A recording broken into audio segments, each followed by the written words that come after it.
Hello, everybody. This is Mr. Lipchick, and today our topic is going to be public health and welfare and the government's role in providing those things. Okay, prior to the Great Depression, there was very little government involvement in public health and in providing welfare for individuals. There was some involvement in the public health area, just in regards to creating sewage systems and providing fresh water and things like that. But there was a lot that needed to go forward. And especially in the area of individual assistance, if you were out of work, you were pretty much on your own. So early in our nation's history, most programs to benefit the poor and sick were limited and run by charities, things such as churches. And during the Depression of the 1930s, unemployment rose over 30%, and hunger and homelessness became widespread. So there was pressure on the government to do something. And the current president, or the person who was the president at that time, Herbert Hoover, believed that the economy would be self-correcting and refused to do anything, and therefore he was voted out of office. And the man who was voted in was Franklin Delano Roosevelt, also known as FDR. And he responded with a series of programs that were government funded and known as the New Deal. And many of these programs are still with us in some form today. They consisted of social insurance, public assistance, and health care programs. Social insurance consists of programs designed to help the elderly, ill, and unemployed. Public assistance, also known as welfare, consists of programs that distribute public money to the poor. The Social Security Act of 1935 is the first component of our social insurance program. It is also called the Old Age, Survivors, and Disability Insurance.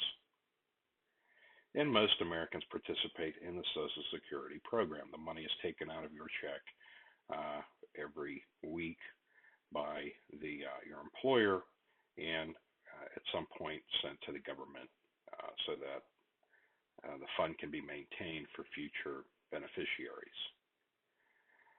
Retirees, survivors, and the disabled and Medicare recipients are eligible for benefits. The Social Security system has been modified over the years due to projected shortfalls in its funding. And one of the reasons for the shortfalls is that any income earned over $90,000 is not taxed for Social Security.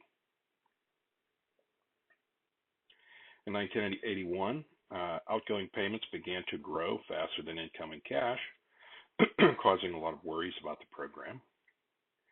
And a law was passed in 1983, gradually raising the retirement age from 65 to 67 by 2027. And it required higher income recipients to pay taxes on the benefits that they received. It required federal workers to join Social Security and contribute to it. And it cut back the cost of living increases to retirees. And these are very significant because they are inflationary increases to help people on fixed incomes keep up with the cost of living. Politicians differ on how to keep Social Security solvent. Some people say to privatize it. Some people say to tax more, and you will see a variety of opinion on the matter. In 1965, under the leadership of President Johnson, the Medicare program was established and added to the social insurance that people receive. This program pays for most of the major medical expenses for senior citizens, and there is a voluntary portion that pays for additional expenses. And there's usually a gap, so people will get a certain level of private insurance to cover the things that are not covered. And the Social Security Act also established unemployment insurance, another thing which you pay into from your paycheck. This program benefits people who are out of work through no fault of their own, It gives you about half of what you were earning, allows you to pay your bills. Okay. And employers pay a federal tax to support it. And a weekly benefit is provided for a period of time or until you find a suitable job. Okay, another thing that was created were public assistance programs. Basically, they consist of a number of things. One of them is Social Security, Supplemental Social Security Income, or SSI, and it was created to assist the aged, blind, and disabled, and it was brought under federal control in 1974. Monthly payments are made to anyone who is blind, disabled, over 65, or has little or no income. The food stamp program was created by President Kennedy in 1961, and the purpose is to increase the food buying power of low-income families and dispose of surplus agricultural production. Okay. Medicaid was established in 1965 as part of the Social Security system.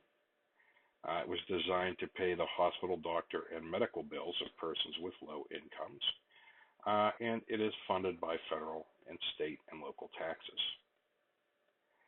Abuse by healthcare providers has contributed, however, to the rising healthcare costs. Some healthcare providers have seen this as the goose that laid the golden egg and charge all kinds of ridiculous fees, which hurts the fund balance. Some say that it's billed excessively and with many unnecessary expenses, and measures have been enacted at different government levels to prevent this from occurring.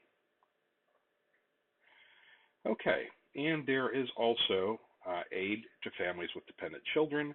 That was established during the Great Depression, more commonly known as welfare. And it was designed to help families where the major wage earner had died, become disabled, or left the family. By 1990, over 80% of the recipients were families whose fathers had abandoned them or whose children were born out of wedlock. In 1994, in spite of this program, more than 21% of children under the age of 18 were living in poverty. Benefits were better for people on welfare than for those working minimum wage job, which was problematic because many people had small children, and they would lose their child care if they went out and worked. Okay. So because of these problems, a movement for reform of the welfare system began. The Family Support Act of 1988 requires states to implement welfare to work programs by 1990.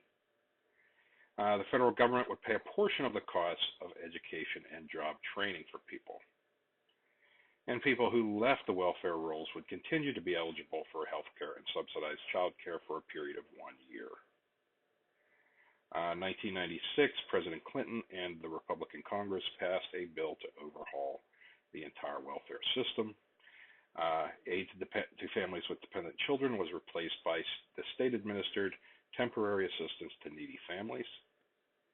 It placed work requirements on welfare recipients, and it limited the amount of assistance. It made reductions to the food stamp program, and the goal was for assistance to be temporary and not long-term. Okay, in addition to promoting the public welfare, a big part of that is promoting public health, and that is something that the government has become more and more involved in over time.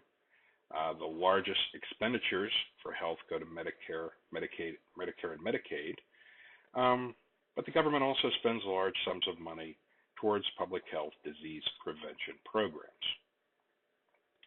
Public health services provide research grants to improve the overall health of the population, and the Center for Disease Control, or CDC, works to control the spread of infectious diseases.